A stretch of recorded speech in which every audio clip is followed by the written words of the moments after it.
Magandang araw mga kaagar. Andito tayo ngayon sa Nanjung, Malaysia. And ito yung facility ng Agar Care Philippines para sa agar wood. And ito yung processing plant na nag-start tayo ng tatlong dehydrator. Or dito yung mag-filtration tayo at may mga agar wood na dust na nilagay na ni-soak natin for 2 days. Then after this one, i-burn na natin siya for the next few days. And later on, magkakaroon tayo ng result ng agar wood oil, yung pinaka-special. At yung tubig naman na lumalabas galing sa condenser ay magiging hydrosol or aerosoling. So yan yung aerosoling ang maganda para sa detoxification ng ating katawan. And maganda rin ang ating agar wood oil dahil 100% pure siya. Okay. Then later on, before tayo mapunta sa pag-process, paggawa ng dust, dito tayo sa drying facility ng Agar Wood Care Philippines dito sa Malaysia. So meron tayong dito dinadry yung after na binutol yung mga kahoy natin. So dito i-dry after na i-dry ang mga agar wood trees natin. Okay, so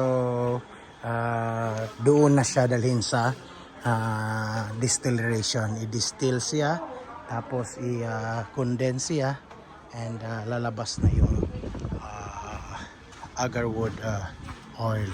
So but sa pag-process niyan pababa ay dito naman tayo sa pag-process ng soda dust. So andito siya. Ito na po yung facility na ito. So ito na siya. So yan yung paggawa ng mga dust.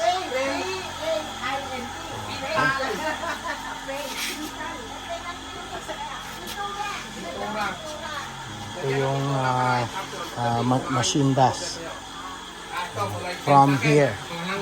So and prior to that, dito naman tayo after sa facility ng plantation kung saan galing at tumutubo yung agar wood natin. So dito sa plantation natin sa Nanjung, Malaysia ay meron tayong mahigit 5,000 mature agar wood. And makikita natin that itong plantation na to ay umaabot ng 6 na hektarya. At ang napakaganda nito dahil nagitnaan siya ng river at ng dagat. And opposite this island is already Indonesia. And ito yung buong plantasyon natin dito sa Nanjung, Malaysia under the management of Agar Care Philippines. So mga kaagar, we are so excited for you to see this place dahil ito na yung future natin. Makakita na tayo ng malalaking agar wood. Kung sino man mga kababayan natin gustong makabisit dito, just leave a comment below and mag-usap tayo kung ano ang mapagkatulungan natin while mag-aalaga tayo ng agar wood or yung tinatawag nating lapnisan or yung Aquilaria na species. Okay, so thank you and God bless us all. This is your Agar King from Mount Matutum Agar Wood Plantation. Mabuhay Pilipinas. At dito sa bansang Malaysia. Have a good day.